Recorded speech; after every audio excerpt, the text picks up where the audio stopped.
You are sending me alone." Lyric Ashvale did not phrase it as a question. She already knew the answer. She had known it from the moment Elder Corvain unrolled the assignment scroll and let his eyes drift past her as if she were made of window glass, as if the cold air of the council chamber passed through her rather than around her. To the Forbidden Peaks, in the middle of the frost moon season. Elder Corvain finally looked at her, and what she saw in his pale eyes was not cruelty. Not exactly, because cruelty required effort, and she had never been worth anyone's effort. What she saw was simple convenience. She was available. She was expendable. She was, as always, the answer to a problem that no one else wanted to solve. "The purification ritual must be performed before the new moon," he said, rolling the scroll back with the practiced efficiency of a man who had already moved on to the next item on his list. "You will leave at first light. The climb takes 2 days. You will complete the ritual at the summit stone and return before the council convenes for the Solstice Gathering." He paused, not for her sake, but to consult his notes. "Try not to die. The paperwork is tiresome." Lyric stood very still in the center of the stone chamber while the other council assistants gathered their things around her and filtered out through the heavy oak doors, none of them meeting her eyes, none of them offering a word. The cold that lived permanently in the walls of Ashgrave Keep seemed to press closer in their absence, and she breathed it in slowly, that familiar cold, and told herself it did not matter. She had been telling herself that for 23 years. It was the only story she had ever been very good at telling. She was Lyric Ashvale, born to the Ashgrave pack in the northern reach of the Rocky Mountains. Daughter of parents who had died in a border skirmish when she was 6 months old, before she was old enough to remember their faces. Raised by the pack's collective indifference, notable for exactly nothing. She had no wolf. That was the central fact of her existence, the stone around which everything else arranged itself. Every lichen in the northern reach manifested their wolf by age 16 at the absolute latest. Lyric was 23. The elders had stopped listing her in the manifest of able-bodied pack members 2 years ago. She existed in the administrative category of attached dependent, which was a polite way of saying she was kept around because it was more trouble to formally exile someone than to simply ignore them and assign them the tasks no one else wanted. She picked up the scroll from the council table where Elder Corvain had left it without handing it to her, because even that small gesture of acknowledgement was apparently too much to ask. She read the details of the ritual in the lamplight. The summit stone of the Vale Peaks, the highest accessible point in the entire northern range, a place that the pack's oldest records described in tones usually reserved for places where people went and did not come back. She was to pour the purification oil, speak the old words, and leave an offering of silver and salt at the base of the stone before the turning of the moon.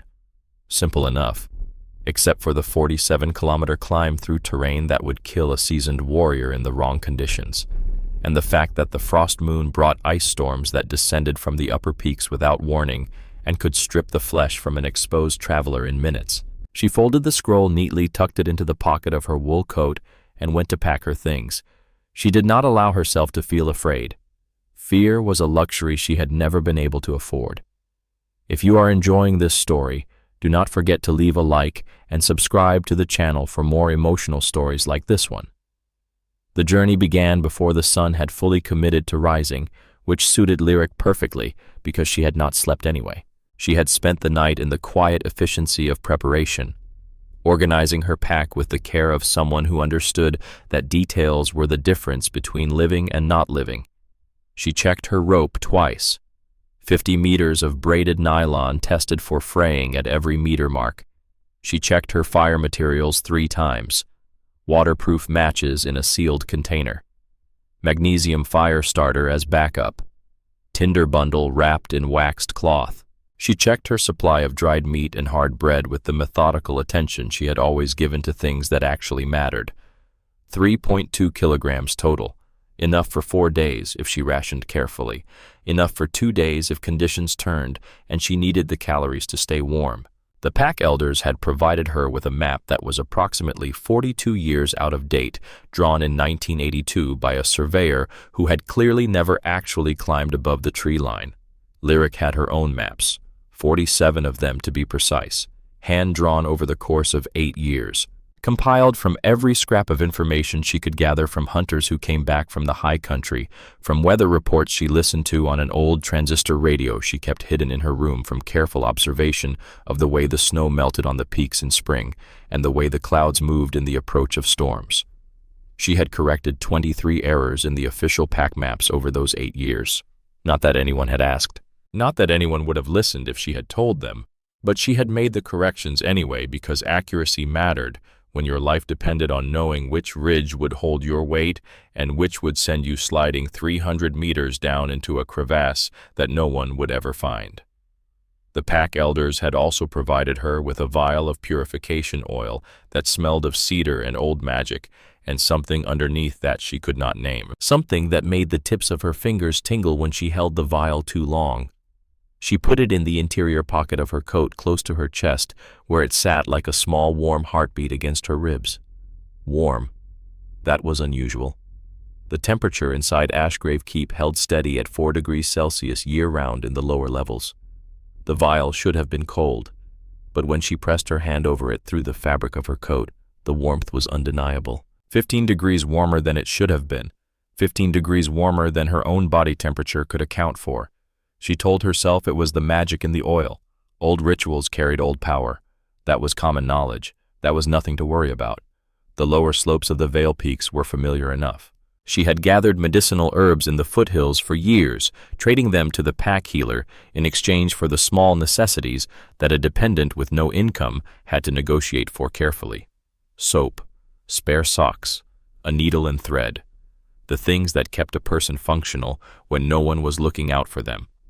She knew the paths between the silver birch stands, knew where the ground softened dangerously near the underground springs, knew the specific way the wind moved through the valley on clear mornings, carrying the scent of pine and distant snow.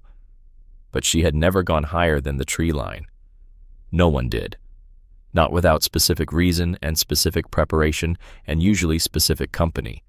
The records describe the upper peaks as the old territory. The original lichen sacred grounds abandoned after the fall of the Stormveil Empire a century ago, when the great packs had fractured and scattered and the northern reach had eventually coalesced around a new order, the Vale Pack, with Alpha King Thaddeus Vale's grandfather as its first ruler, and the old sacred places left to silence and snow. She crossed the tree line at midday on the first day, and the world changed immediately. Below the tree line there was still texture. Still the complexity of living things, roots and bark and the movement of small animals, the tracks of deer in the softer ground. Above it, there was only stone and ice and a sky so blue it looked painted, unnatural in its clarity, a blue that hurt to look at for too long. The wind was different up here too, purposeful in a way the valley winds were not. 45 kilometers per hour sustained with gusts that hit 60. As if it had somewhere to be, and she was in the way. She pulled her hood lower and leaned into the climb with the quiet stubbornness that had gotten her through everything else in her life. One foot, then the other. The summit stone was marked on her map as a point at the highest navigable elevation, roughly another day and a half above her current position at 2,847 meters.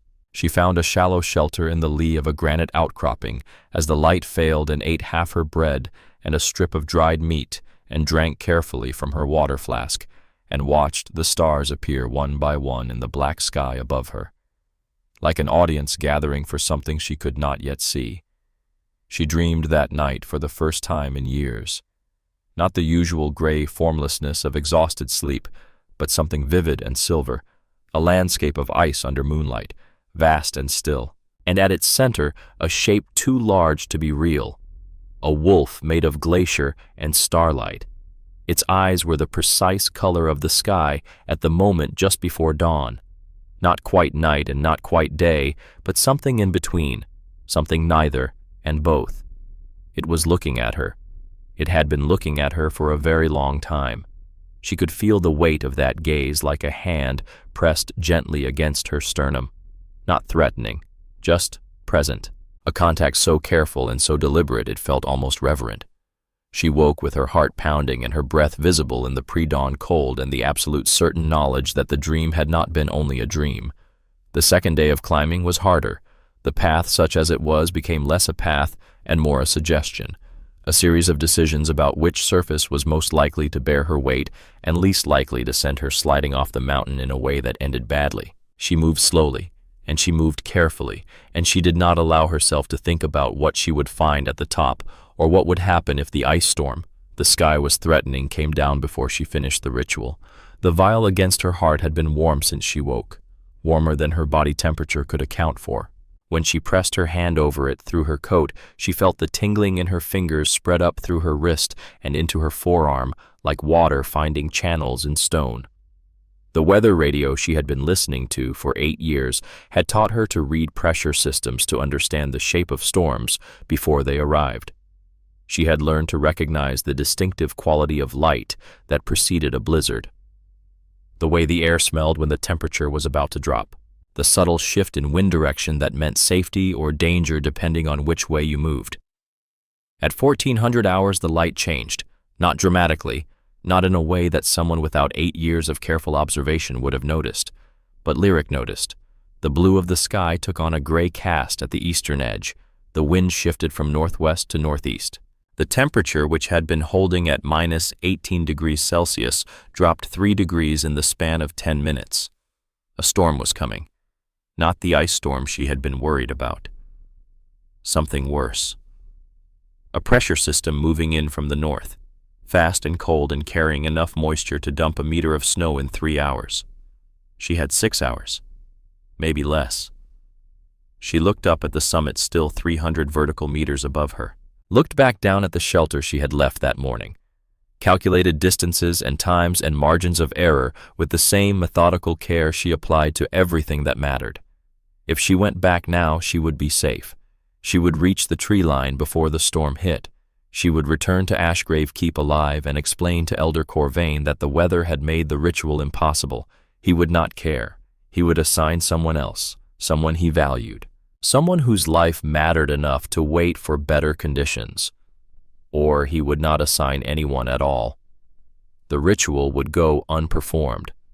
Whatever magic it was meant to maintain would lapse, and no one would blame her because no one expected anything from her anyway. She had spent 23 years being nothing, being invisible, being the answer to problems no one cared about solving correctly. She climbed. The summit stone was not a stone. She understood that immediately upon seeing it. Whoever had written the word stone in the 42-year-old map had either never seen it or had lacked the vocabulary for what it actually was. It rose from the highest point of the peak like a tooth. A single column of dark stone, perhaps 4.3 meters tall, streaked with veins of silver that caught the thin afternoon light and threw it back in fractured patterns across the snow. Old runes were carved into its base, worn by weather and time, but still visible if you looked closely.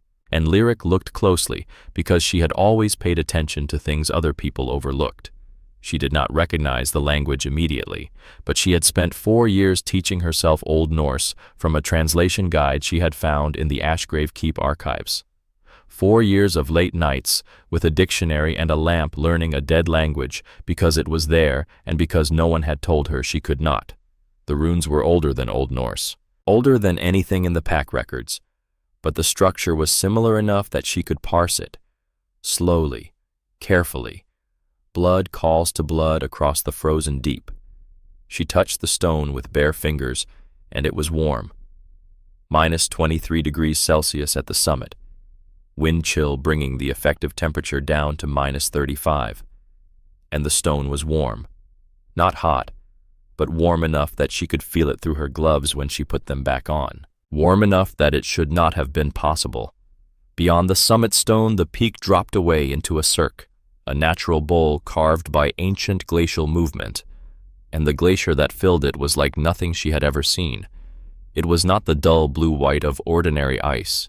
It was deep, a color that existed somewhere between sapphire and the shade of twilight that happens in the space of a single breath.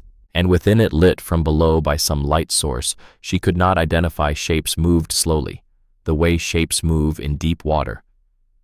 She stood at the edge of the cirque for a long moment, with the wind pulling at her coat and her heart doing something complicated in her chest. Then she took out the purification oil and the scroll, and she began. The old words felt strange in her mouth. Not because she did not know them. She had read them in preparation, committed them to memory, practiced their pronunciation in the silence of her small room in Ashgrave Keep. But here at the summit stone, with the wind carrying her voice away almost before it could form, they resonated in her chest cavity in a way that had nothing to do with the mechanics of sound.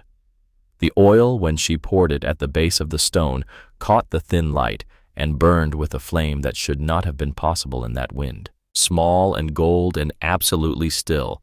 A flame so calm it seemed to be choosing not to be moved rather than simply being protected from movement. She laid the silver and salt offering with hands that she would not allow to shake. She spoke the final words. She pressed her bare hand against the summit stone because the ritual specified skin contact, and she had followed every instruction to the letter because that was what she did. She did the thing completely, or she did not do it at all. The stone was warm, in the middle of winter, at the top of a glacier peak, with the temperature well below freezing, and the wind cutting at her exposed face like something with intent. The stone was warm, and more than warm. It was alive with something, a vibration so deep it was below sound, something she felt in her bones and in the chambers of her heart and in a place at the base of her skull that she had no name for. The runes under her hand lit up, silver against dark stone, one after another in a chain that moved from the base upward, and the glacier beyond the peak's edge began to crack, not violently, not in the way of disaster, in the way of something opening that had been closed for a very long time. Carefully and with great intention, a seam of light appearing in the deep blue ice, widening with slow majesty while the surface trembled, and the night fell suddenly and completely around her as if the sun had simply decided it had seen enough and gone home. She should have run. She would examine that fact later and wonder at herself. But in the moment she stood her ground, her hand still against the warm stone, and she watched the glacier open. He emerged the way a mountain emerges from cloud after a storm, gradually and then all at once, impossibly large, skin pale as the ice itself, hair the deep black of the sky between stars, eyes that opened and found hers in the darkness. Silver. His eyes were the precise shade she had dreamed. He stood on the surface of the glacier in the ruins of the ice that had held him, and he breathed. One long intake, and the breath that came out of him was not cold vapor, but something that moved like light, like the memory of warmth, like a century of patience finally released into the air. He was dressed as if time had not touched him. Heavy furs and dark leather, the marks of kingship she recognized from old paintings in the pack archives, the triple-point sigil of the Stormveil line carved in silver at the collar of his coat. He looked at her, and she felt something hit her like a wall of water, like falling, like the floor dropping away beneath everything she had ever known about herself and the world. The mate bond. She had heard of it. Every lichen had heard of it. The connection between destined pairs. The pull that transcended choice and reason. The thing that happened to other people. People who mattered. People who had wolves. It should not have been possible, but it was happening anyway. "You," he said. His voice was the sound of ice moving in deep water, resonant and ancient and absolutely certain. "I have waited 100 years, and still you are precisely on time." Lyric Ashvale, who had never been the answer to anything in her life, stood at the top of the world with her heart in pieces and said nothing, because there was nothing to say. Because the universe had apparently decided to be dramatic about this, and she was going to need considerably more than a moment to process what was happening. The wolf she had never had stirred somewhere deep inside her for the very first time, not powerfully, not yet, but there, unmistakably there, like an ember in a hearth that had been cold for a very long time, finally remembering what it was made for. The man from the glacier took a step toward her, and his face changed, the certainty flickering, replaced by something that looked almost like pain. "I cannot," he said, his voice rougher now, strained. "I cannot shift back."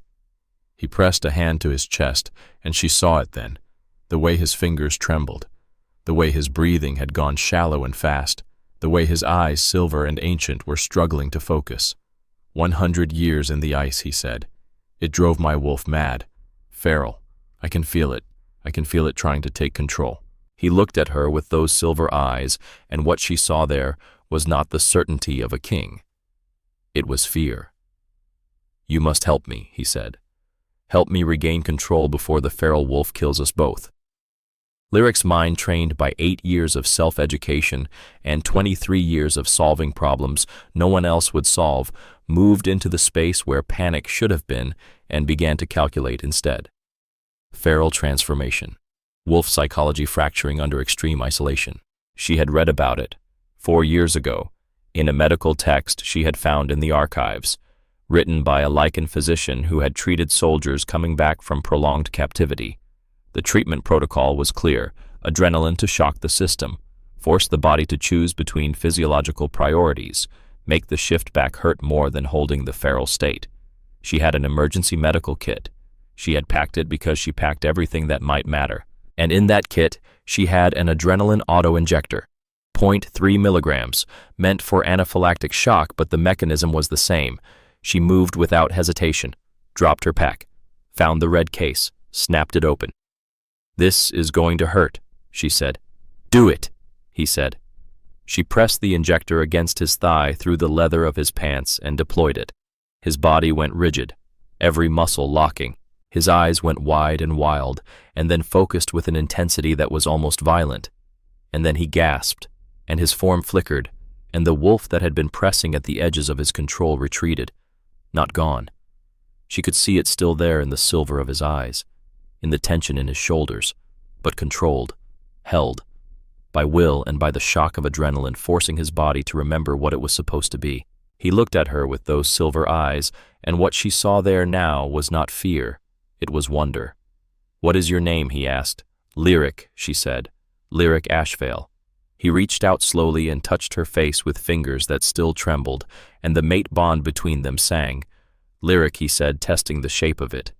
You just saved my life. She looked at him, at this impossible man from an impossible century, at the king who should not exist, and the wolf she should not have, and the bond that should not be possible. The storm she had predicted 6 hours ago was here. She could feel it in the pressure, in the wind, in the first flakes of snow beginning to fall around them. We need to move, she said, now, or we will both die on this mountain. He nodded, still looking at her as if she were the answer to a question he had been asking for a very long time. Then lead, he said. I will follow. And Lyric Ashvale, who had spent 23 years being nothing to anyone, turned and began the descent with a king at her back and a wolf finally waking in her chest, and the absolute certainty that nothing in her life would ever be the same again. What do you think will happen next? Leave your predictions in the comments below. Getting him off the mountain and into the lower forest without being seen was the first practical problem, and Lyric had always been good at practical problems. The storm hit them 40 minutes into the descent, exactly when her calculations had predicted it would. The sky opened up and dumped snow in sheets so thick she could barely see 3 meters ahead. The wind screamed around the exposed ridges at 70 kilometers per hour, driving ice crystals into any exposed skin like needles. She had prepared for this. She knew where the shallow caves were, the ones that did not appear on any official map because the surveyors had never climbed high enough to find them. She had marked 7 of them on her hand-drawn charts over the years, piecing together their locations from hunter stories and careful observation of the way the rock formations shadowed the snow. The nearest one was 600 meters down and 800 meters east. 13 minutes at a normal pace. 20 minutes in a whiteout with a man who had not walked on solid ground in a century. She reached back and found his hand in the driving snow, large and still trembling slightly from the adrenaline, warm despite the cold. Stay close, she said, raising her voice to be heard over the wind. Do not let go. If we get separated in this, you will die. He gripped her hand tighter, and she felt the mate bond pulse between them like a second heartbeat. I trust you, he said. 4 words that should not have mattered as much as they did. She led him down into the storm. The cave, when they finally stumbled into it, was exactly where her map said it would be, a cleft in the granite face hidden behind a snowdrift, opening into a space roughly 4 meters deep and 3 meters wide, protected from the wind, dry, cold, but survivable. She got him inside and immediately began the work of not dying. Fire first. Always fire first when the core temperature was compromised. She could see it in the way he moved, slower than he should. Reaction time delayed. The feral wolf had taken everything he had, and the adrenaline crash was hitting him now hard and fast. She had her magnesium starter and her tinder bundle and her practiced efficiency. The fire caught on the second strike, small and precious and growing.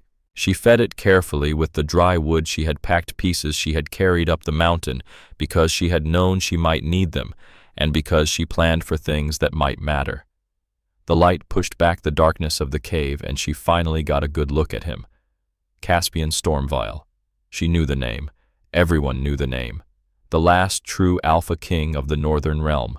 The ruler who had united 17 packs under one banner. The legend who had disappeared a century ago, presumed dead, his empire fractured in his absence.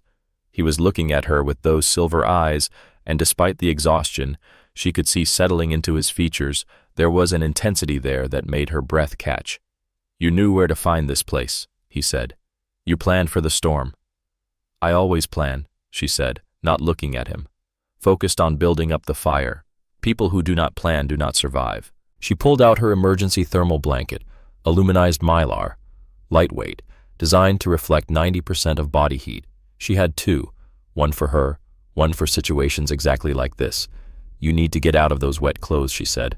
"Hypothermia will kill you faster than the feral wolf will." He nodded, but his hands were shaking too badly to manage the fastenings on his coat. A century of ice, a body remembering how to be cold in all the wrong ways. Lyric made a decision. She moved to him and began working the fastenings herself. Leather straps and silver buckles. Old craftsmanship. Beautiful and impractical. Her fingers worked efficiently the same way they worked through every task that mattered. No hesitation. No room for the awareness of what she was doing to become anything other than necessary. This is medical, she told herself. This is survival. She focused on the practical because that was what she knew how to do. The coat came off, revealing a shirt beneath. Also wet, also needing to come off. She helped him with that too and tried not to notice the way the firelight moved across his skin. Tried not to notice the scars. Old ones. A map of violence written across his chest and shoulders in pale lines. A king who had fought for his crown. She wrapped the thermal blanket around him and positioned him closer to the fire, and only then did she tend to herself. Her own coat. Her own wet layers.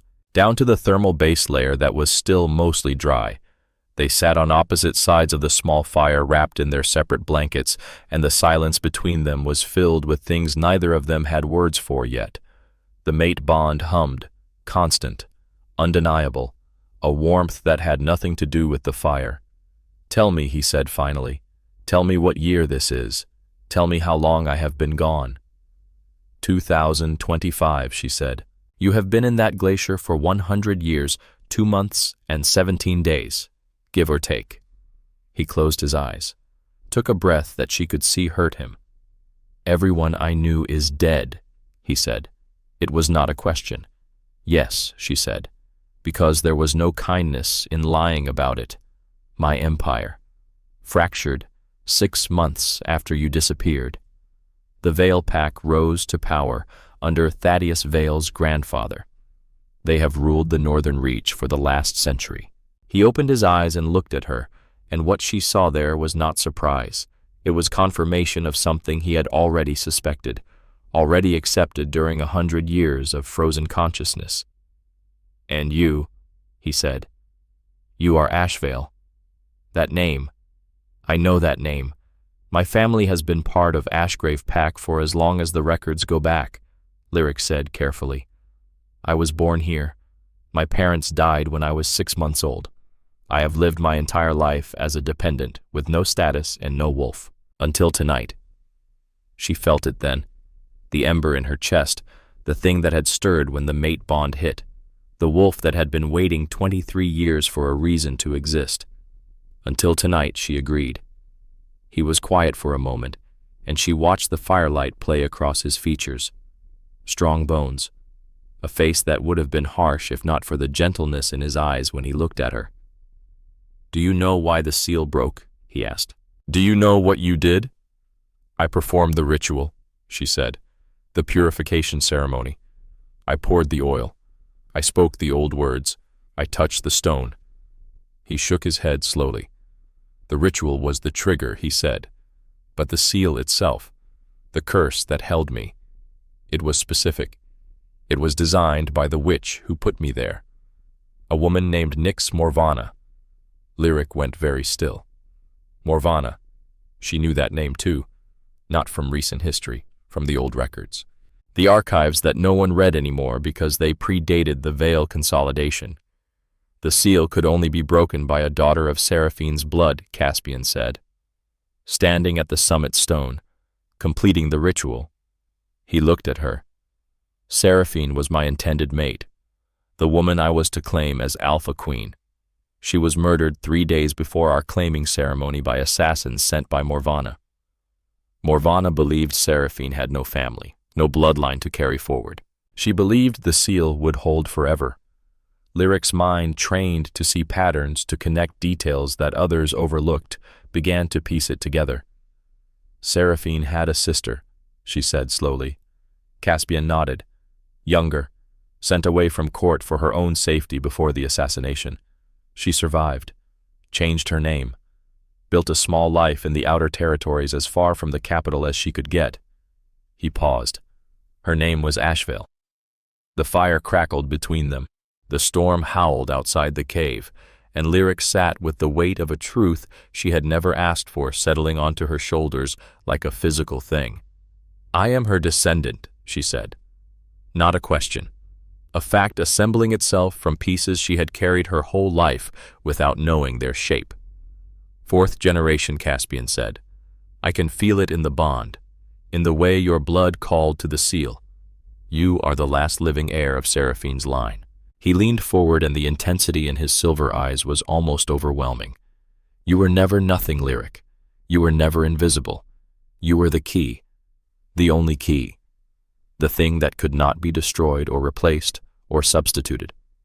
You carried a destiny in your blood that was older than you, older than anyone who told you that you did not matter." She wanted to argue, wanted to say that destiny was a story people told themselves to make sense of chaos. But she could feel the wolf in her chest now, not dormant anymore, not absent, present and waiting and real in a way that 23 years of emptiness could not deny. "The vial of purification oil," she said, "the one they gave me for the ritual.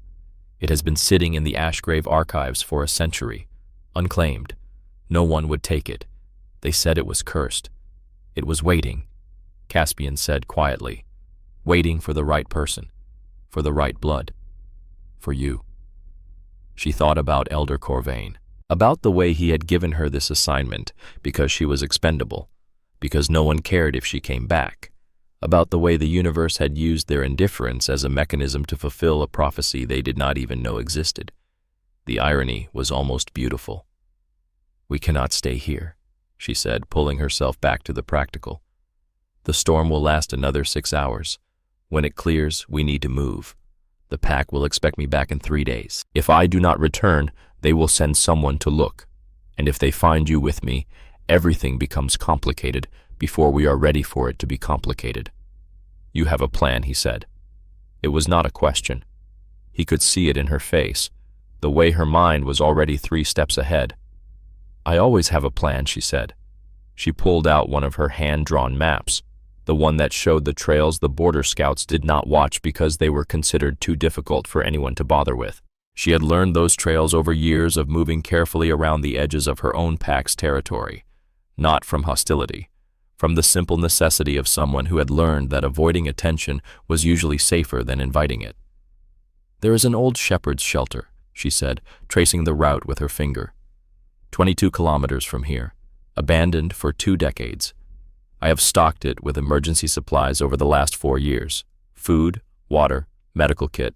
It is off every official map. We can reach it in 8 hours once the storm clears if we move carefully. And then, Caspian asked. Then I go back to Ashgrave Keep, she said. I report that the ritual was completed successfully. I give them no reason to suspect anything unusual happened. And while I am there, I access the archives. What are you looking for? Everything, she said. The old territorial maps, the alliance records from before the Vale consolidation, the treaty documents. Anything that proves your claim, anything that shows the legitimate succession, anything we can use.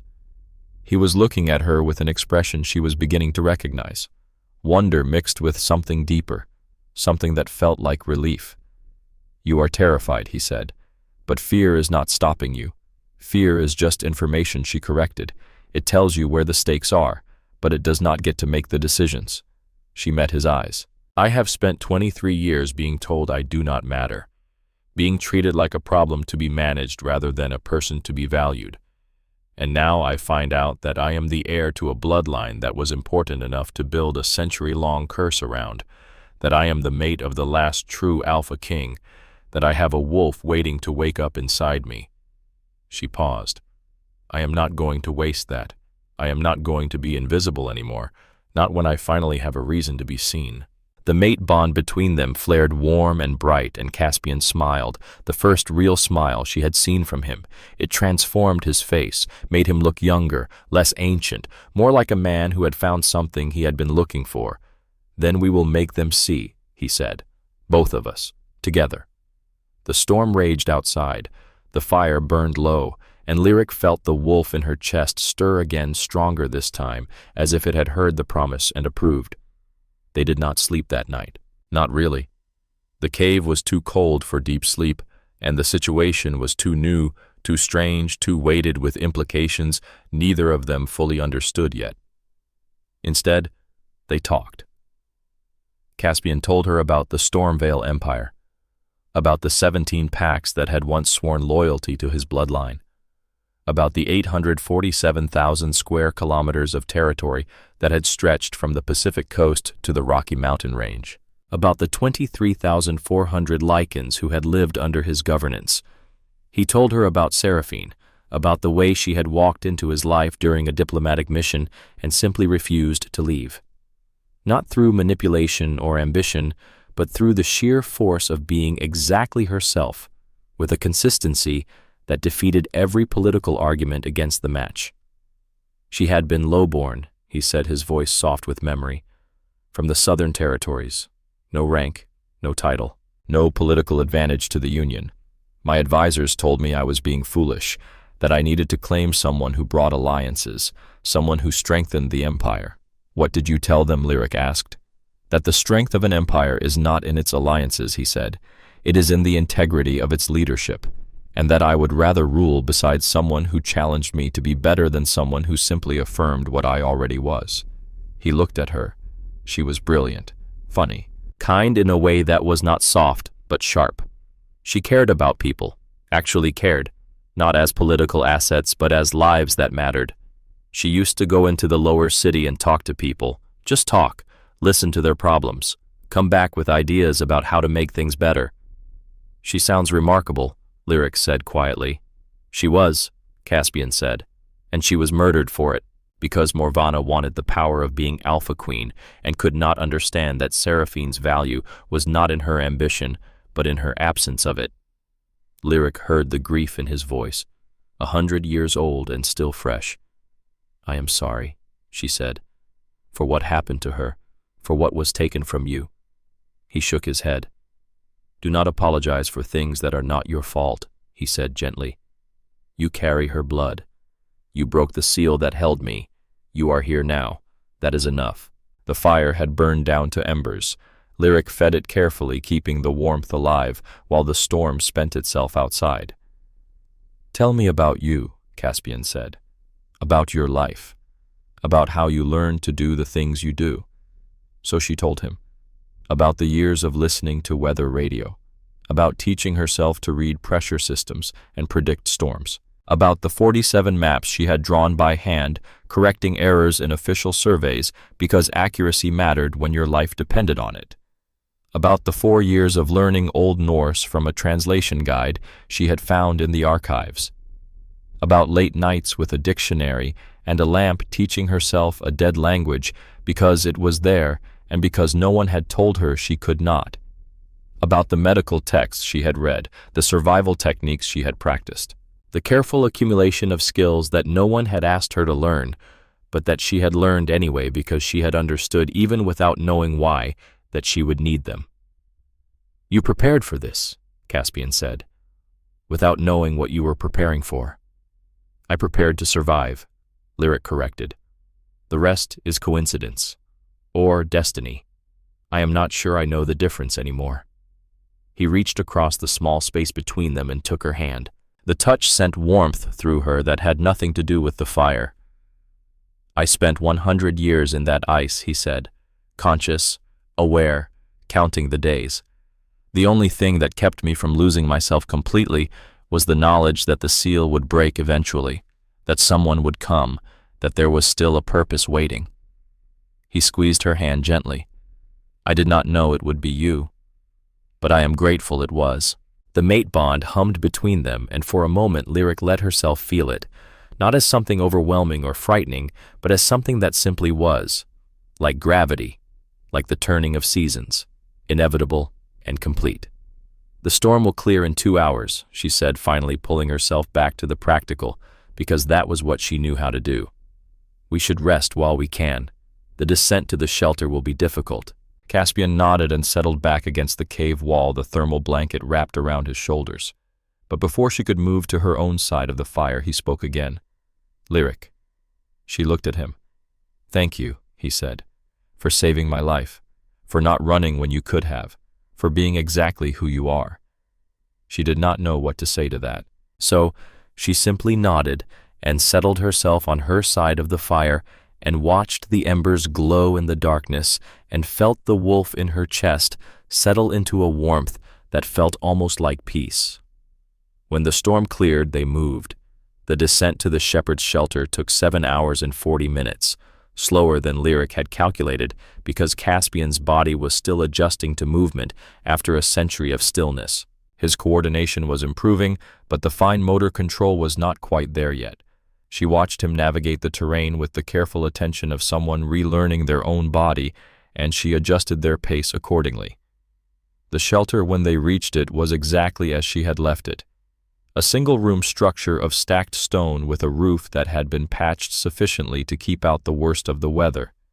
Inside, her cache of supplies, dried food, water purification tablets, a medical kit more comprehensive than the one she carried, blankets, fire materials, the careful accumulation of someone who had learned to maintain exit strategies even when she had nowhere to exit to.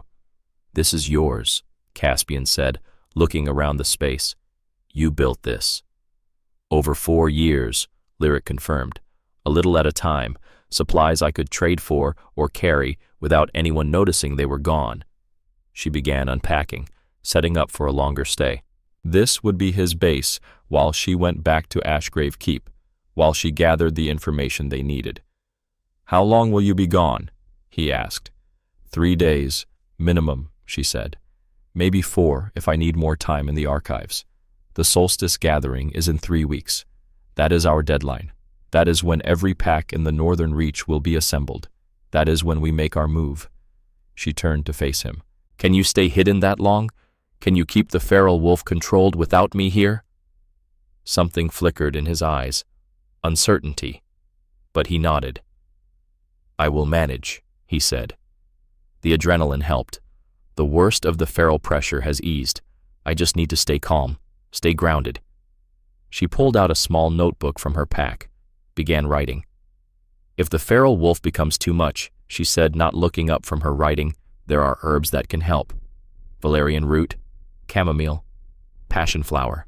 I am leaving you instructions, dosages, preparation methods." She tore out the page and handed it to him. "Do not be a hero," she said. "If you need help, you use these." "Understood." He took the paper and his fingers brushed hers, and the mate bond pulsed warm between them. "Understood," he said quietly. They spent the rest of that day preparing. Lyric showed him where everything was stored, how to purify water from the nearby stream, how to keep the fire going without creating smoke visible from a distance, all the small practical things that would keep him alive and hidden while she was gone. As the sun began to set, she packed her bag for the return journey. Lighter now, most of the supplies left with him. She rationed the remaining 2 kilograms of dried meat between them, careful with portions that would need to last. Caspian watched her work with that intense focus he seemed to bring to everything. "You seem remarkably steady," he said, "for someone whose entire world just changed." "I am focused," she corrected. "There is a difference. The fear is there, but it does not get to drive." She looked at him. "I am angry," she admitted. "Angry that they made me feel worthless for 23 years. Angry that they sent me up that mountain expecting me to fail.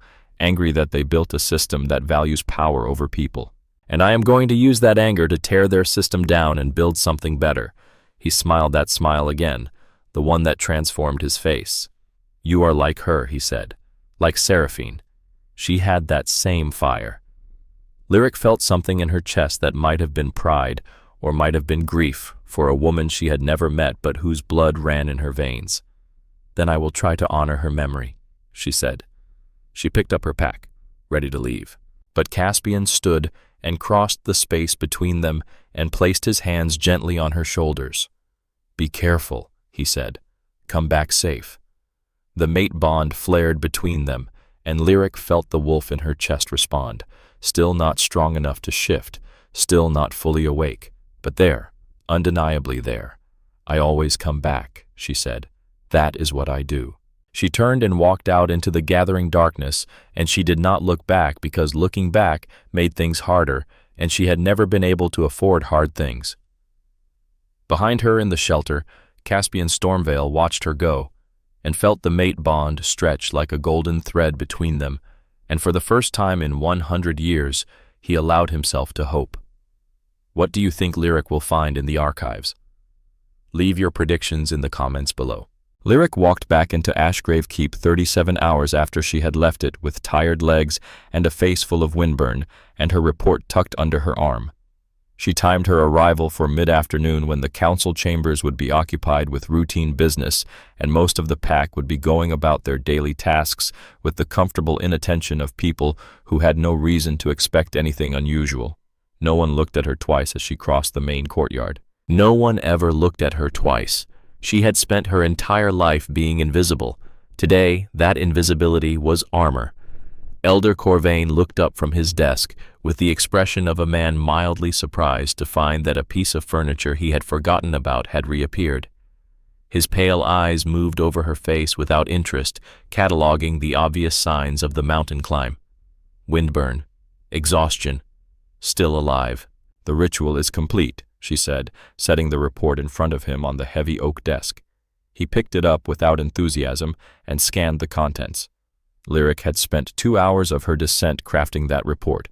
Every word chosen with surgical precision, every detail technically accurate while revealing absolutely nothing that mattered. The purification ritual had been completed at the summit stone as instructed. The oil had been poured. The old words had been spoken. The offering of silver and salt had been left at the base of the stone. A residual magical resonance had been detected in the stone structure she had written, now neutralized through completion of the ritual protocol. Every single word was true. None of it was the actual truth. It was the finest piece of misdirection she had ever written, and she was obscurely proud of it. Elder Corvain signed off on the report without reading it carefully, filed it in the stack of completed assignments on the corner of his desk, dismissed her with a wave of his hand that said she had already ceased to exist in his awareness. She walked through the keep corridors with her hands in her pockets, and the mate bond humming at the edge of her awareness like a song being played in a room just beyond earshot. 22 kilometers away, Caspian was safe in the shelter. She could feel him there, a warmth, a presence, a connection that distance could not break. The wolf in her chest stirred, responding to the bond, and Lyric breathed carefully and kept walking. The lower archives of Ashgrave Keep were not a secret exactly, but they were not advertised. They occupied the oldest part of the building, a series of chambers cut directly into the rock foundation where the temperature held steady at 4 degrees Celsius year-round. cold enough to preserve paper that would otherwise have decayed centuries ago, cold enough that most people avoided going down there unless absolutely necessary. Lyric had discovered the archives 4 years earlier while cataloging the keep's storage inventory, an assignment that had been given to her because it was tedious and she was available and no one else wanted to do it. She had spent 3 weeks in those cold stone rooms, learning that the pack's written memory was both vaster and stranger than anyone upstairs seemed to know or care about. She had read things down there that had unsettled her, old histories in languages that were not taught anymore, maps that showed territories with different names, documents that referenced pacts and alliances and power structures that no longer existed in the current order. She had taught herself the rudiments of Old Norse down there, using a translation guide she had found tucked between 2 ledgers from 1863. The guide had been annotated in the margins by someone who had clearly come to similar realizations about the gap between official history and documented fact. That person had disappeared from the historical record 3 years after making those annotations with no explanation given in any subsequent document. Lyric had learned to be very careful about what questions she asked out loud. Tonight, she went to the archives with a purpose sharper than curiosity. She brought a lamp and her translation notes, and the focused attention she had always applied to things that actually mattered. And she went looking for everything the Veil Pack had tried to make disappear about the Stormveil Empire. It took her 3 nights. She did not sleep much. Sleep felt like a waste of time when she had 3 weeks to build a case that could topple a century of carefully constructed political power. 3 weeks to find the evidence that would prove Caspian's claim. 3 weeks to turn herself from nothing into someone who could stand in front of the assembled packs of the Northern Reach and make them listen. The Stormveil records were extensive, buried beneath layers of subsequent misfiling that might have been deliberate or might have simply been the accumulated negligence of generations of archivists who had not known what they were looking at. The first night she found the territorial maps, original surveys from the height of the Stormveil Empire showing the full extent of its reach. 847,000 square kilometers marked in the old notation system. 17 pack territories clearly delineated with their alliance treaties, referenced by document number and date. 5 of those packs still existed under Veil governance, changed in some ways, diminished in others, but the core structures were recognizable. Ironwood Pack, Silverpine Pack, Frostclaw Pack, Nightshade Pack, Stonehaven Pack. She cross-referenced the modern pack registry and confirmed their current status. All 5 were listed as independent territories under the Veil Alliance framework. All 5 maintained their own leadership structures. All 5 sent representatives to the annual Solstice Gathering. She made careful notes, names, distances, current alpha listings. 3 of the packs were within 2 days' travel of Ashgrave Keep. 2 more were within a week's journey. If the old treaties could be reactivated, if the current pack leaders knew enough of their own history to understand what a Stormveil heir meant, if Caspian's return could be verified in a way that was convincing rather than simply claimed, the Alliance network could be rebuilt from bones that had never entirely decayed. The second night she found the treaty documents themselves. Carefully preserved in oiled leather folders, the parchment still legible despite its age. She read them by lamplight with her translation notes at hand, parsing the Old Norse legal language with the patience of someone who had taught herself to read it precisely for moments like this. The treaties were not simple pledges of loyalty. They were detailed agreements, mutual defense pacts, trade arrangements, dispute resolution protocols, all of them sworn to the Stormveil bloodline itself, not to any individual king. The language was specific, binding, to the Stormveil line and its lawful heirs in perpetuity.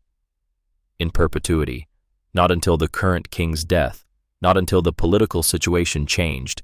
In perpetuity, forever, as long as a legitimate heir existed. 3 of the treaty documents bore signatures she recognized from the modern pack records, not the same individuals obviously, but the family names, the ancestral lines. Pack leadership in the Northern Reach tended to run in families, bloodlines that carried authority across generations. If those current leaders knew their own history, if they remembered what their ancestors had committed to. She made more notes, detailed ones, exact quotes from the treaty language, signature lines, dates, everything that would be needed to make the legal argument airtight. But it was the third night that changed everything. The third night, she found the letters. They were in a water-damaged bundle that nearly disintegrated when she touched it. Carefully, so carefully, she separated the pages. Personal correspondence. Private.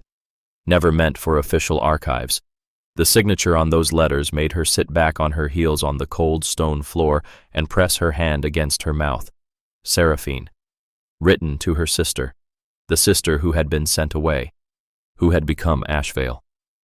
Lyric's hands trembled as she read them. 47 letters spanning 3 years, from 1892 through 1895. The woman who came through in those letters was someone Lyric had never expected to find in the archive of an empire she had not known she was connected to. Seraphine was funny in the letters, sharp and irreverent, and deeply kind with a warmth that came through every line. Someone who loved the people in their life with full attention rather than performance. She wrote about Caspian, not as a figurehead or a symbol, but as a person. Someone she had argued with about foreign policy. Someone she had laughed with about a horse that had stepped on his foot during a formal ceremony.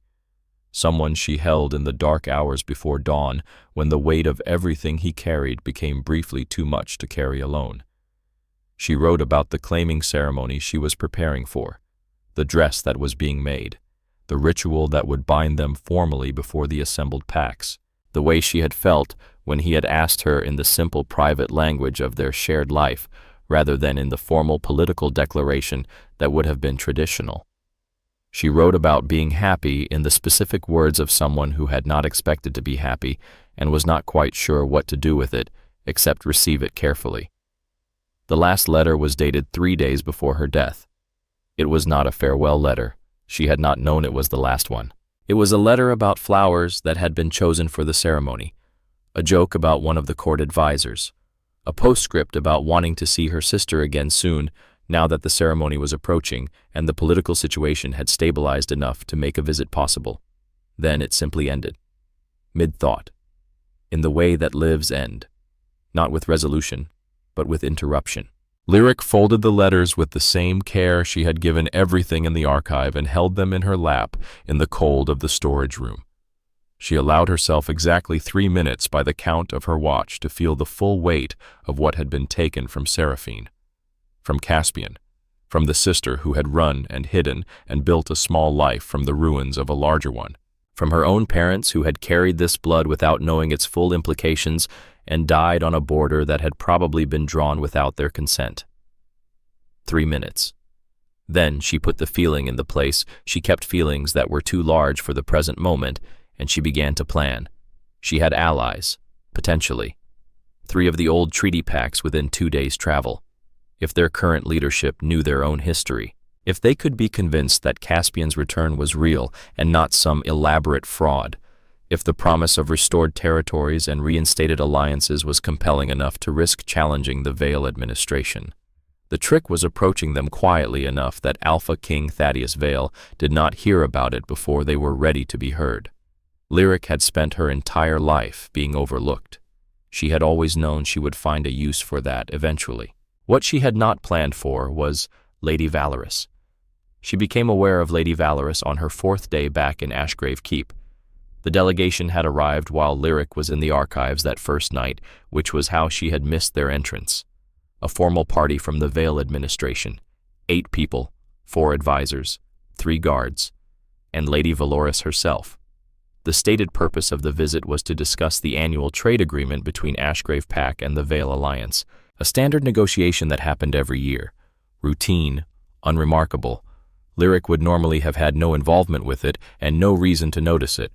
But Lady Valorous was not standard. She was Alpha King Thaddeus Vale's betrothed, and she moved through Ashgrave Keep with calculated confidence. Someone who had measured every angle before entering the room and was pleasantly certain that all of them worked in her favor. She was beautiful in the way that certain dangerous things are beautiful. Clean and precise and very obviously designed to be looked at while attention was being devoted elsewhere. She wore her chestnut hair in a style that managed to be simultaneously perfect and apparently effortless, which Lyric recognized as an achievement that required considerable effort and was thus its own form of deception. Lyric would have been able to avoid her entirely if she had been the person she appeared to be on paper. An unshifted Omega dependent with no relevance to anything, invisible and irrelevant. But she was no longer entirely that person if she had ever truly been. The mate bond that connected her to Caspian had been doing something new since she had spent 3 nights in the archives with letters written by the woman whose blood ran in her veins, something that felt less like a distant warmth and more like an actual presence. A heightened awareness of everything around her, as if she were perceiving the world through more than her usual senses. She could feel when people were watching her now, could sense the weight of attention even when it was not directed obviously. It was subtle, easy to dismiss as paranoia if she had been the dismissing type. But Lyric had spent years learning to trust subtle information. Pressure changes that predicted storms, the way snow settled on a slope before an avalanche, the small signs that meant the difference between safety and disaster. She trusted her instincts now, and her instincts said that Lady Valoris was paying attention. She was coming out of the lower archives on the morning of the 4th day when she turned a corner and walked directly into Lady Valoris in the narrow stone corridor. The collision was brief, unavoidable in the tight space. Valoris stepped back with practiced grace, her expression arranged in polite apology. But in the fraction of a second before the apology formed, Lyric saw something else. A flicker of cold calculation, a thought moving behind Valoris's dark eyes that was not about the collision at all. Recognition, not of Lyric's face. Valoris had certainly never seen Lyric's face before. Recognition of something else. Something that made Valoris's perfectly composed expression sharpen with interest before reassembling itself into courtesy. "I am so sorry," Valoris said. Her voice was cultured, musical, the kind of voice that sounded pleasant even when saying unpleasant things. "I did not see you there. No one ever does," Lyric said. She smiled, the small, bland smile she had perfected over 23 years of being invisible, the smile that said there was nothing interesting here, nothing worth a second look. Then she moved past Valoris and continued down the corridor and did not let herself hurry, even though every instinct was screaming at her to run. Behind her, Lady Valoris stood very still in the cold stone hallway and watched Lyric walk away with eyes that were far too thoughtful. That night, Lyric sent the first signal to Caspian. They had established a system before she left the shelter. Simple, deniable, a configuration of stones in the old garden at the keep's eastern wall, a place no one went anymore because the plants had died years ago and no one had bothered to replant them. 3 stones in a triangle meant she had information and needed contact. 5 stones in a line meant emergency. 7 stones in a circle meant danger, pull back, go silent. She arranged 3 stones carefully among the dead vines and walked back to her room and waited. By morning there was a folded note tucked under the gap of her door. The handwriting was archaic in its letter forms, but unmistakably clear in its meaning. Caspian had seen the signal. He knew about the delegation. He was concerned. He had not been idle in his own days since the Glacier. What he had learned about the current state of the old Stormveil network was both better and worse than either of them had hoped. 2 of the treaty packs, Ironwood and Frostclaw, were in positions of genuine dissatisfaction with Veil governance, trade restrictions that had been implemented over the last decade, territory disputes that had been resolved in favor of Veil interests rather than fairly, accumulated grievances that had not yet reached the point of open rebellion, but were close. A 3rd pack, Silverpine, was led by an elder who had been a child during the fall of the Stormveil Empire. Elder Sylvanus, 87 years old now. He had never publicly repeated his grandfather's name or spoken about the old alliances, but he had made certain quiet preparations over the years. Preparations that had no other logical explanation unless you knew what you were looking for. A private archive maintained in a locked vault, old weapons kept in working condition, training protocols that matched Stormveil military doctrine rather than Veil methods, an old man waiting for something he had been told would eventually come. Caspian had made contact, carefully, through intermediaries who remembered the old codes, through messages that could have meant nothing to anyone who did not know what they were listening for. Sylvanus had responded with a single line. "My grandfather said you would return. The bones were there. The structure that could support a challenge to the Veil administration. What they needed was the catalyst. The moment that would force everything into the open in a way that could not be ignored or suppressed." The Solstice Gathering. Lyric had been thinking about it since reading the Ashgrave Council's internal correspondence, which she had access to as part of her archive duties, and which she read with complete attention every time new documents were filed. The gathering was in 16 days now. Every pack in the Northern Reach sent representatives. It was the one time in the year when the entire political order was in the same place at the same time. Formal business was conducted, treaties were reviewed, disputes were arbitrated, and there was an old provision in the original gathering charter that Lyric had found in a document dated 1847, the right of blood recognition. Any lichen of established noble lineage could invoke the right to challenge the existing order of succession before the assembled packs. It had to be done in person, before witnesses, with evidence of lineage. It had not been invoked in 133 years, but the provision was still in the charter, still legally binding, still enforceable. Caspian was an established noble lineage, the most established, the direct heir to the empire that had preceded the Veil consolidation. Lyric had the evidence, the letters, the maps, the treaties, the claiming records that had been filed before Seraphine's death and never formally annulled because there had been no one left to annul them, a claiming that was formally initiated but not completed due to the death of one party was under the old law still legally binding in potential, which meant that Seraphine at the time of her death was technically the Alpha Queen in waiting, and her line's heir was Lyric, which made Lyric technically the continuation of that claim. It was either the most powerful legal argument she had ever constructed or the most absurd depending on your perspective. Probably both, which was what would make it effective. She wrote back to Caspian carefully, using the same archaic script, explaining the strategy, outlining the timeline. 16 days until the gathering. 16 days to prepare the formal invocation, to coordinate with the treaty pack elders who were willing to support them, to build the case that could not be dismissed or ignored. 16 days to transform from invisible to unavoidable. She sealed the note and left it in the dead garden that night, tucked under the same stone where his message had been. And she went back to her room and lay in the dark and felt the mate bond stretch across the 22 kilometers between them like a rope of warm light, steady and bright and thoroughly impossible. The wolf in her chest stirred stronger now than it had been even 2 days ago, not ready to shift yet, but close. So close she could feel it testing the edges of its own existence with tentative curiosity, waiting for the right moment, waiting for her to be ready. She closed her eyes and made a quiet, private promise to the ghost of Seraphine, whose letters she had read in a cold archive and whose blood ran in her veins. I will not waste this. I will not be quiet. I will not be invisible.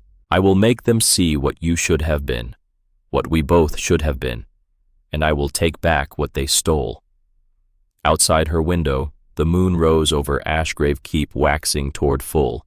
16 days until the gathering. 16 days until everything changed. In the darkness, Lyric Ashvale smiled. What do you think Lady Valoris will do next? Leave your predictions in the comments below. The next 13 days passed in a careful choreography of deception and preparation that would have impressed Lyric if she had allowed herself the luxury of being impressed with her own work. She did not. There was too much at stake for self-congratulation. During the day, she was exactly who she had always been. The invisible dependent, the Omega with no wolf, the person who cataloged supplies and filed documents and moved through Ashgrave Keep like a piece of furniture no one bothered to notice. During the night, she became someone else entirely. She coordinated with Caspian through the stone signals and carefully coded messages. She compiled evidence into 2 complete document sets, one for the gathering presentation, one sealed and sent via trusted courier to Elder Sylvanus of Silver Pine Pack as insurance against anything happening to the primary set.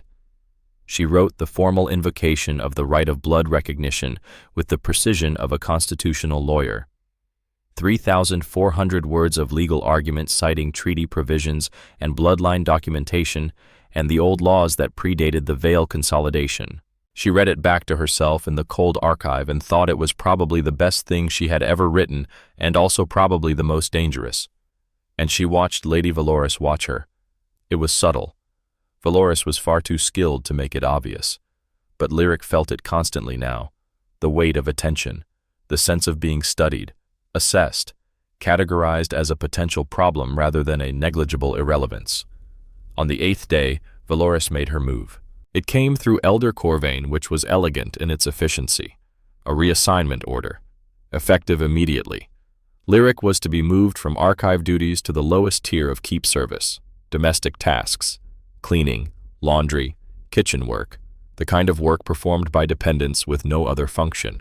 The order was signed by Elder Corvain without him reading it particularly carefully, filed with the same indifference he applied to everything concerning Lyric. The effect was precise. Her archive access was revoked. She would be expected to spend the gathering period performing menial labor rather than attending the public sessions. It was neat, surgical. It would have been devastatingly effective against the person she had appeared to be 6 months ago. It was not effective against the person she was now, primarily because the evidence she needed was already compiled. The invocation was already written. The archive had already given her everything it had to give. Lyric smiled when she read the reassignment order. A real smile this time, not the bland nothing she usually showed the world. For the first time since this began, she felt something that was not merely cold efficiency. Something warmer, something that had to do with the letters she had read, and the mate bond that pulsed in her chest, and the wolf that was no longer dormant. She was ready. The days before the gathering compressed into a series of careful preparations. Caspian worked the outlying territories, meeting with the Treaty Pack leaders who had committed to supporting them. Elder Sylvanus of Silverpine, Alpha Kieran of Ironwood, Elder Astrid of Frostclaw. 620 warriors total. Not enough to win a war, but enough to make a statement. Enough to provide security if the gathering turned violent. The plan was not war. The plan was law. Public recognition before witnesses. The kind of legitimacy that could not be taken back once it was given. But having warriors ready was simply practical planning. 3 days before the gathering, Caspian was poisoned. The signal came at midnight. 5 stones in a line. Emergency. Lyric was out of Ashgrave Keep and running before she allowed herself to think about the risk. 22 kilometers through darkness, through territory she knew by memory. 2 hours of sustained movement at a pace that would have been reckless if she had been anyone other than someone who had spent years mapping every meter of this terrain. She found him in the shepherd's shelter, conscious but deteriorating. Wolfsbane poisoning. She could smell it the moment she entered. Aconite alkaloid. Approximately 2.3 milligrams based on the symptom presentation. His heart rate was 130 beats per minute and climbing. His pupils were dilated. His skin was cold and clammy, despite the fire burning in the small hearth. Feral wolf poisoning combined with wolfsbane was a lethal combination. The wolf would try to fight the poison. The fight would accelerate his heart rate. The acceleration would spread the poison faster. Death in approximately 40 minutes without intervention. Lyric had 40 minutes to save his life for the second time. Her medical knowledge, accumulated over years of reading texts no one had asked her to read, moved into the crisis space with practiced efficiency. Activated charcoal first, to bind the poison in his digestive system. She had it in her comprehensive medical kit, 20 grams mixed with water. She made him drink it despite his body's attempt to reject it. Induce vomiting second. Before the charcoal absorbed too deeply, she used syrup of ipecac from the same kit. Measured dose. He vomited violently into the bucket she held for him, and she watched the contents carefully for any sign of the dark residue that would indicate successful poison expulsion. Wilderness antidote. Third, a compound she had learned to make from a medical text written by a lichen physician who had treated poisonings in the field. Milk thistle extract, dandelion root, burdock, combined in specific proportions and administered as a tea. She had the ingredients. She had prepared them months ago and stored them in the shelter because she prepared for contingencies even when she did not know what those contingencies would be. She brewed the tea over the fire while monitoring his vital signs. Heart rate dropping now, 110, 100, stabilizing. His eyes found hers in the firelight, silver and struggling to focus but aware, grateful. Who, he managed to ask. Valorous Lyric said, "It has to be. No one else knows you exist." No one else would have reason. She helped him drink the antidote tea, bitter and hot. He drank it without complaint. How did she know where to find me? She followed me, Lyric said. At some point in the last week, I was careful. But she is better than I gave her credit for. She checked his pulse, 90 beats per minute, dropping toward normal. You saved me again, Caspian said. His voice was rough but steady. That is 3 times now, Lyric said. You are developing a habit of needing rescue. He smiled despite everything, that smile that transformed his face. Then it is fortunate that I have you. The mate bond flared between them warm and bright, and Lyric felt the wolf in her chest respond with something that felt almost like contentment. She stayed with him through the night, monitoring his recovery, making sure the poison was fully neutralized. They could not afford for him to be weakened, not now, not with 3 days left. As dawn approached, she asked the question that had been forming since she arrived. Can you still do this? The gathering, the invocation. Can you stand before 850 people and claim your throne? He sat up slowly, testing his strength, his coordination. The feral wolf was quiet now. The poison had forced his body to focus on survival rather than transformation. A blessing in disguise. Yes, he said. I can do this. He looked at her. Can you? Lyric thought about Elder Corvain dismissing her, about 23 years of being invisible, about Lady Valorous trying to poison the mate-bond connection before it could become dangerous, about Seraphine's letters and the life that had been stolen and the empire that had been broken. Yes, she said. I can do this. The Solstice Gathering was held in the neutral territory of the old meeting grounds 3 hours' travel from Ashgrave Keep, a natural amphitheater surrounded by hills that created perfect acoustics, large enough to hold 850 delegates from 23 packs. Lyric arrived early, dressed in the simple clothes of an Omega dependent, invisible in the crowd of lower-ranking attendees who gathered at the periphery of events they were expected to witness but not participate in. Caspian arrived with the Silverpine delegation. Elder Sylvanus had provided cover, an advisor position. Legitimate presence at the gathering without triggering immediate recognition. Lyric could feel him before she saw him. The mate bond, a clear, warm signal that located him in the crowd with the reliability of a compass. When she finally spotted him, her breath caught. He looked different here. Or rather, he looked the same, but the context made the difference visible in a new way. Everyone around him was slightly diminished by proximity, not by any effort on his part, but by the simple fact of what he was. Several people glanced at him and looked away and looked back again. The double take of an instinct registering something significant before the conscious mind could name it. AlphaKing Thaddeus Vale opened the gathering with traditional words. His voice was trained for projection, for authority, handsome in the political way. Well-maintained, well-presented. Lyric listened to him speak and thought about the financial records she had found buried in the archives. $4.7 million embezzled from PAC funds over 15 years, funneled through shell companies, used to purchase properties in his personal name rather than PAC holdings. She had the documentation, bank transfers, ledger entries, corporate registration records. She had everything she needed. The formal business session began. Trade agreements read into the record, territorial reports, diplomatic correspondence. Lyric waited with the patience she had always had, the patience of someone who had spent her entire life waiting for something and had only recently understood what that something was. When the moment came, she moved through the crowd toward the platform. The Treaty Pack elders who supported them were in position. Elder Sylvanus North, ALPHA East, Elder Astrid South. The document copies distributed that morning to trusted hands. Everything that could be prepared had been prepared. She reached the platform edge and raised her voice in the formal invocation cadence. I invoke the right of blood recognition as established in the original gathering charter before these assembled witnesses. The business session did not stop immediately. The phrase had not been heard in living memory. Several officials were not certain they had heard correctly. Then it stopped.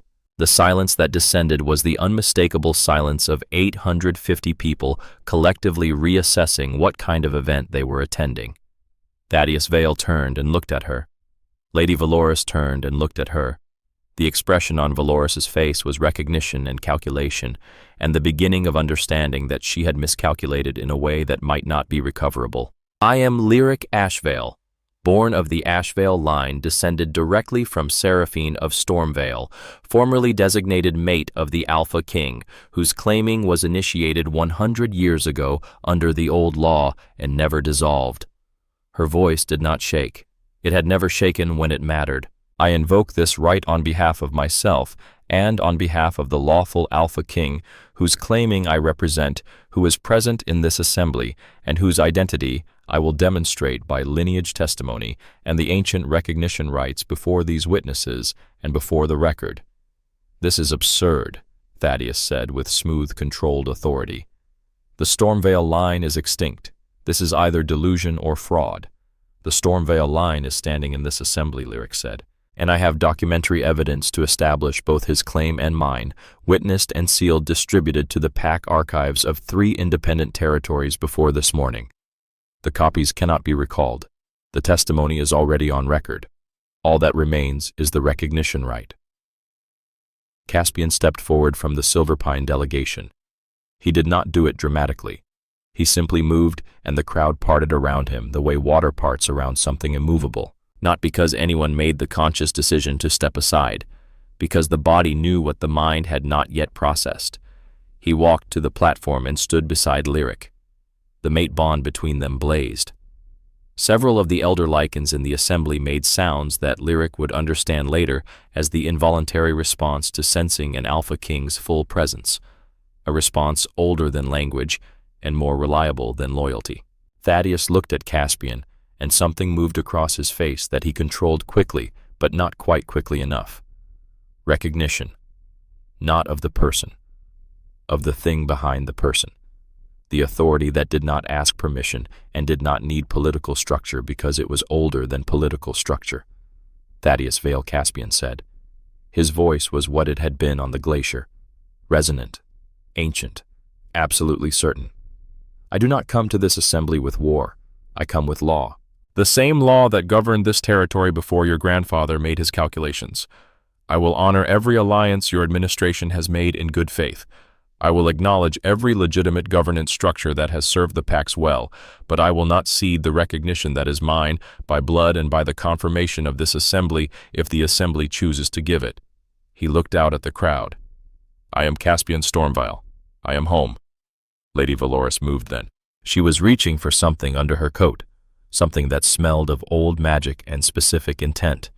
Dark magic. The kind that was prohibited under every treaty and every law that governed lichen society. Lyric felt it before she saw it, the new sense that had been growing since the Glacier, since the archives, since weeks of learning to trust it. She stepped between Valoris and Caspian with no particular thought about whether it was wise. The power that came up through her was the thing she had not known she was carrying for 23 years. The wolf, finally, fully. It was not the controlled shift of a trained lichen. It was something more fundamental, a radiance that moved outward from her like the first light of a sun rising, touching everything it reached with a clarity that had nothing to do with power and everything to do with truth. The ancient Stormveil blood magic that Seraphine had carried and passed down through the long, patient chain of a lineage that had survived everything thrown at it. The assembly felt it. 400 lichens in immediate range straightening as if something had been confirmed. Recognition at the instinctual level. Valoris's dark magic scattered like smoke. It had been designed to work against an ordinary lichen. Lyric was demonstrably not ordinary. The wolf inside her surged, and for the first time in 23 years, Lyric shifted. Golden amber fur. The color the old texts described. the mark of the Stormveil female bloodline, the color that meant something specific to the very old part of the Lycan world that remembered what colors meant. She stood on 4 legs in the center of the gathering grounds, and 850 witnesses saw what she was. The recognition. Right. When it was performed, felt like the completion of something that had begun long before either of them was born. Caspian spoke the old words. Lyric spoke the old words. Between them, the mate bond became public and permanent, and witnessed in a way that no political decision could unmake. The belonging she had always felt the absence of, but never had a word for, finally settled into her bones. The exact place she was supposed to be, next to the exact person she was supposed to be next to. Finally, after everything. What will happen to Thaddeus Vale and Lady Valoris? Leave your predictions in the comments below. The trial began immediately. Not because Lyric or Caspian demanded it, but because the Alliance Council arrived. 5 council members led by Elder Counselor Hadrian, ancient, wise, the highest governing authority in the Northern Realm. They had received the evidence packages Lyric had sent 3 days prior. They had come to witness. The formal charges were read before the full assembly. Thaddeus Vale embezzlement of $4.7 million from PAC funds. Illegal seizure of 340,000 acres of disputed territory. 7 counts of treaty violation with minor PACs. Lady Valoris, conspiracy to commit murder. Use of prohibited dark magic in a formal proceeding. Attempted assassination of a recognized Alpha King. The evidence was presented methodically.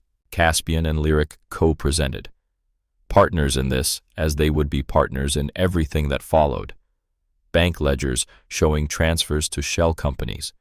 Property deeds in Thaddeus's personal name purchased with PAC funds. Testimony from 4 witnesses representing displaced PAC members. The assembly examined the documents. 850 pairs of eyes on evidence that could not be denied or explained away. Lyric watched the assembly process what they were seeing. Numbers that told a story of systematic theft. Dates that showed years of planning. Names that connected the dots between corruption and consequence. When it came time for Lyric to testify, she stood before the gathered PACs and spoke the truth she had carried for 23 years. I was invisible because the system wanted me invisible, she said. Her voice carried across the natural amphitheater without strain. Thaddeus Vale's corruption made me and hundreds like me disposable. We were convenient, expendable, easy to ignore. She paused. I stand here because truth is stronger than power, because legitimacy matters, because the law when applied fairly protects everyone, not just those who already have everything.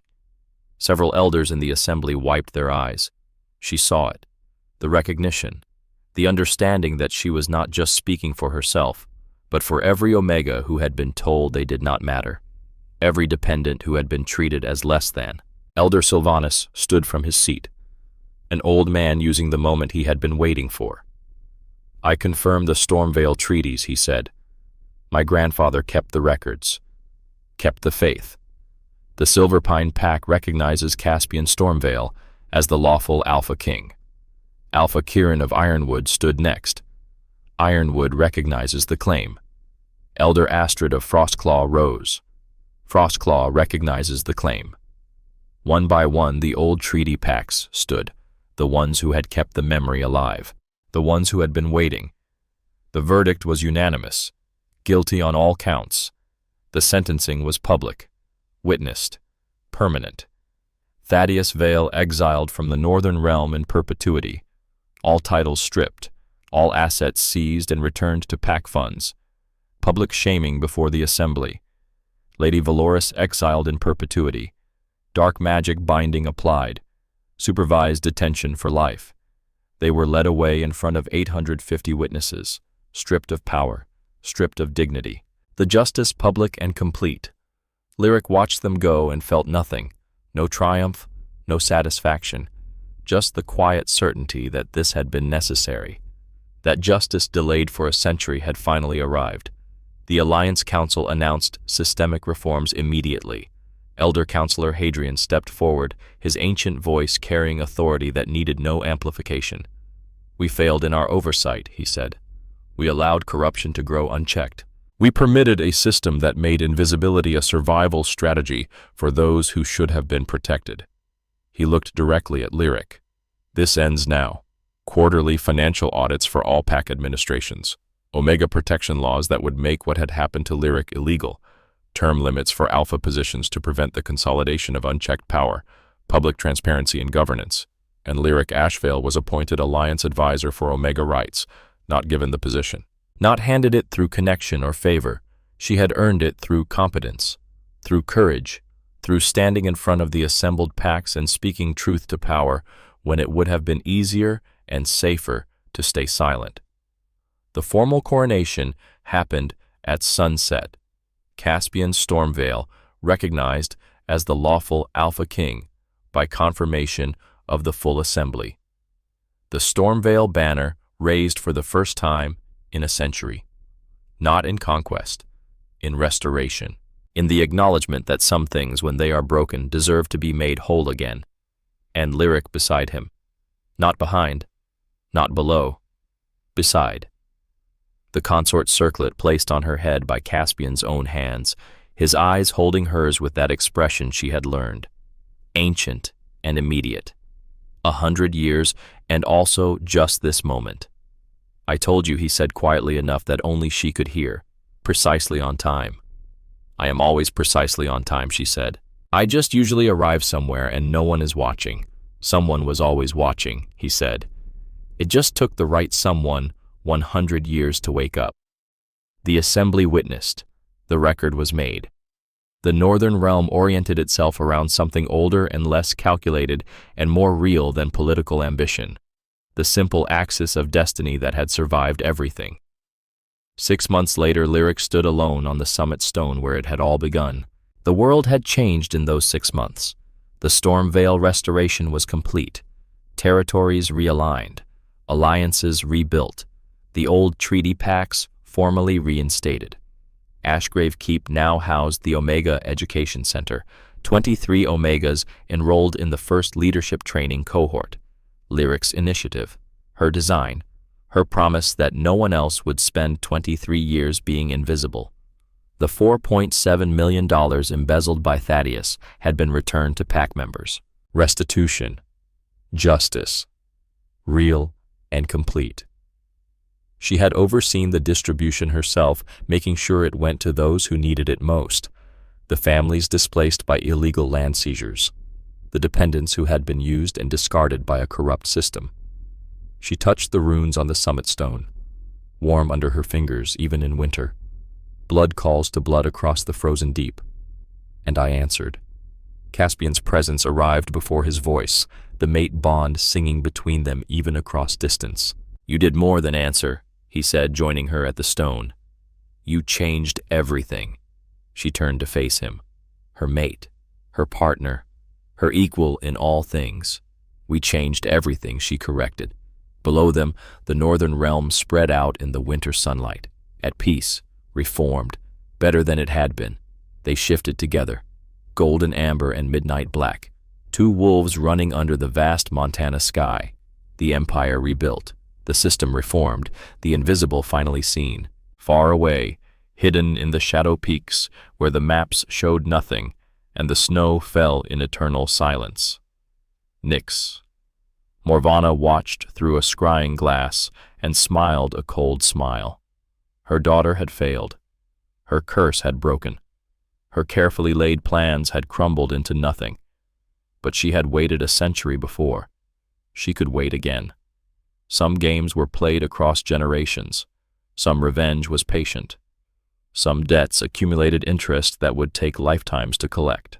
The Stormveil line had returned, and Nyx Morvana had all the time in the world. But that threat was distant, a shadow for tomorrow, not today. For now the Northern Realm was safe. The Empire was restored. The law was reformed. And 2 wolves who had found each other across a century ran free under winter stars, their paws leaving tracks in fresh snow that would melt by morning, but whose impact would last forever. For now, there was peace. For now, there was justice. For now, two people who had been told they did not matter proved that sometimes the most powerful thing in the world is simply refusing to believe the lies that have been told about who you are and what you are worth. Lyric stopped running and stood on a high ridge overlooking the valley. Caspian stopped beside her. Two wolves watching the sun set over a realm they had reclaimed not through violence but through law, through evidence and testimony and the patient work of making truth matter more than power. The northern reach remembered what it had forgotten, that power does not always roar. Sometimes it is the quiet voice at the end of the day saying, "I will try again tomorrow." Sometimes it is the invisible person who refuses to stay invisible. Sometimes it is the Omega who was told she had no wolf standing on four golden paws and proving that destiny is not about what you are given, but about what you refuse to give up. And sometimes that is the most powerful thing of all. If this story touched your heart, share it with someone who loves epic romance. Tell me in the comments, did you see this ending coming?